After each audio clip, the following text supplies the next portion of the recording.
बिहार विधानसभा चुनाव 2025 के पहले चरण के 18 जिलों में से हमने कुल 12 जिलों को अपने अनुमान से दौरा किया है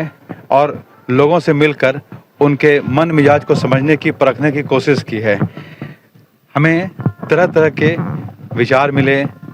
लोगों का रुझान किस पार्टी के साथ है, किस पार्टी से उनकी नाराज़गी है, ये तमाम चीज़ों का हमें पता चला। लेकिन कुछ एक बातें ऐसी सामने निकल कर आई जो हम बताना चाहेंगे।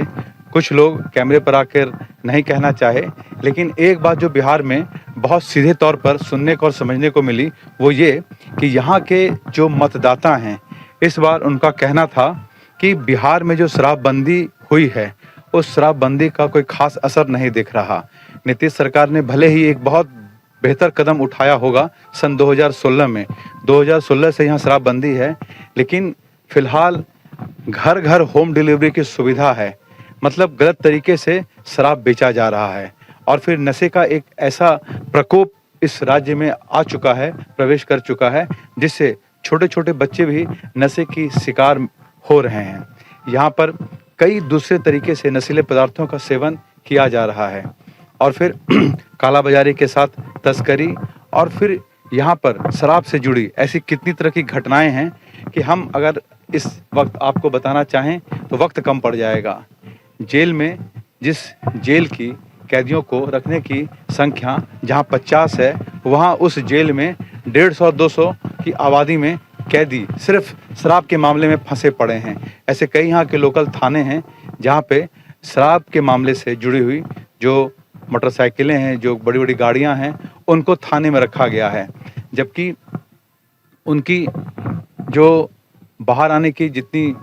अवधि थी उस अवधि से कहीं ज़्यादा साल, 2 साल, 5 साल से गाड़ियां पड़ी हैं। ऐसे ऐसे लोग पड़े हैं जिनका मुकदमा लड़ने वाला कोई नहीं। ऐसी कई सुनी माँ हैं जिनको अपने बच्चे के घर वापसी का इंतज़ार है। ऐसी कई औरतें हैं जिनके पति जेल के अंदर हैं, महज इस वजह से कि शराब के संदेह में उन्हें गिरफ्तार किया गया, या फिर जाने अनजाने उनसे छोटी सी भूल हुई और उन्हें आज तक पिछले कई सालों से जेल के अंदर रहकर अपने परिवार से, अपने घर से, अपने बच्चों से दूर जीवन यापन गुजारना पड़ रहा है, क्योंकि इस पर अभी भी किसी रूप से बहुत अच्छा कोई कानून नहीं आ पाया है। जिस तरह के कानून की बात होनी चाहिए वो कानून अभी लोगों के सामने नहीं आया है। शराब से जुड़ी ऐसी कई तरह की और समस्याएं हैं जिस पर हम विस्तार से बात करेंगे, लेकिन फिलहाल लोगों के रुझान को देखते हुए ये कहना पड़ रहा है कि बिहार में पूर्णतः शराबबंदी नहीं है, और आधे लोगों का मत ये है कि बिहार में इससे कहीं बेहतर था कि शराब की बिक्री हो रही थी, क्योंकि एक तो बिहार खुद ही पिछड़ा राज्य है और शराब बिक्री रुक जाने की वजह से बिहार को जो राजस्व प्राप्त होता था शराब के बिक्री से, उस कारण बिहार और धीरे धीरे पिछड़ता चला जा रहा है। और रही बात नशे की, तो जिनको नशा करना है वो किसी न किसी रूप में नशा कर ही रहे हैं और सरकार और प्रशासन इसको रोक पाने में पूरी तरह विफल है।